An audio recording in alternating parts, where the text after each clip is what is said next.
143. Just take a second to let that number sink in. Over the last 1,300 years, that is the staggering number of tsunamis that have completely battered the coast of Japan. We're talking about a relentless force of nature that has claimed over 13,800 lives throughout history. It's a localized geographical reality that, honestly, most of the world just cannot fathom. Okay, let's dive into this. Welcome to The Explainer. Today, we're taking a seriously high-stakes look into how one modern nation fundamentally reimagined its very survival after the devastating events of 2011. We're going to explore the incredible engineering, the monumental scale, and really, the profound philosophy behind Japan's new $12 billion coastal shield. Section 1. The Ring of Fire. Japan's Geographic Nightmare. So to understand this massive defense system, we first have to meet the antagonist of our story. An overwhelming 90% of the entire world's earthquakes, volcanic eruptions, and tsunamis originate right here on the Ring of Fire. And Japan sits directly on top of this incredibly volatile tectonic intersection. Just to put this extreme reality into perspective, in the year 2022 alone, Japan endured over 300 earthquakes. Some days literally saw 3 or 4 tremors in a single 24-hour period. It's the only country on Earth where the frequency of earthquakes makes it absolutely mandatory for skyscrapers to be earthquake-proof right from the ground up.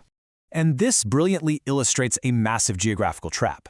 You see, 70% of the nation's landmass is mountainous terrain. It's beautiful, sure, but it is largely uninhabitable for huge populations.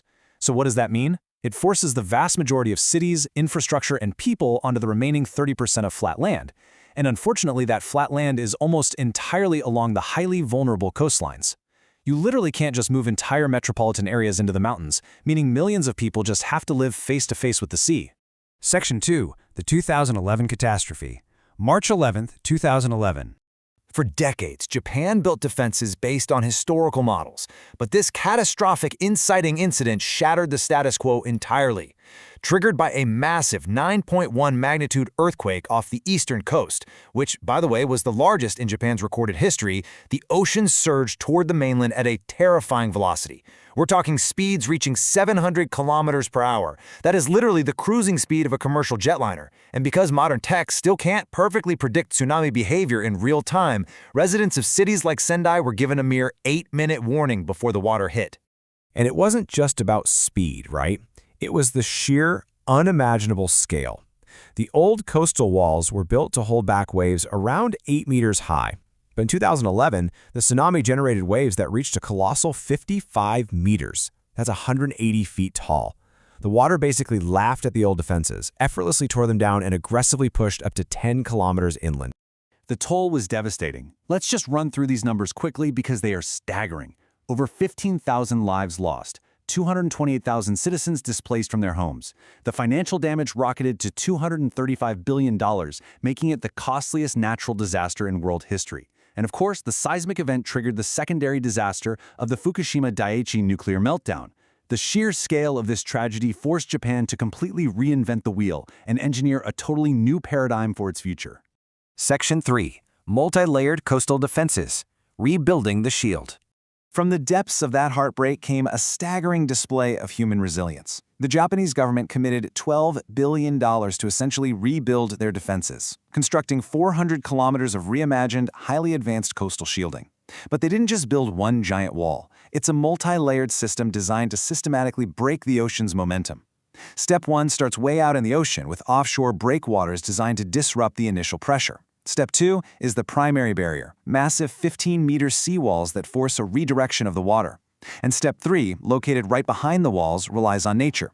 Tsunami mitigation parks, where specially planted trees catch debris and slow the inland flooding. Now, you might be wondering, what exactly are they defending against? Well, engineers divided the threat into 2 categories. First, you have level 1 tsunamis. These happen every 50 to 60 years with waves up to 15 meters. The new walls are explicitly designed to stop these entirely. Done deal. But then you have level 2 tsunamis. These are the catastrophic extreme events, like 2011, that occur every few centuries.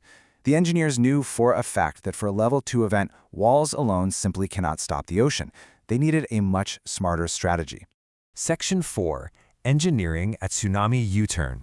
The science of redirection.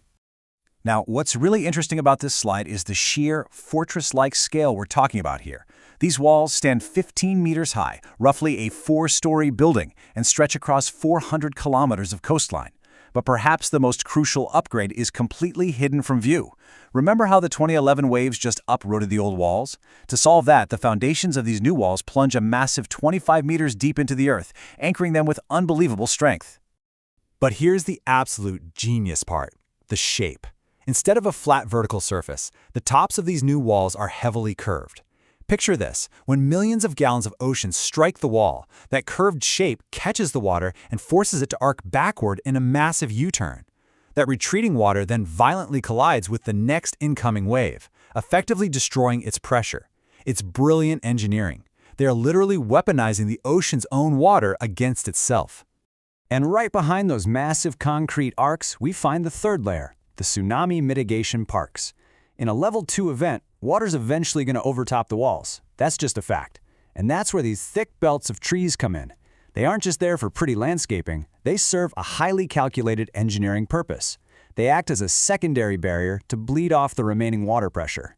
Even more importantly, their thick trunks trap heavy debris, preventing it from acting as a giant battering ram as the water drags back toward the ocean. Section 5. Buying precious time. The paradigm shift.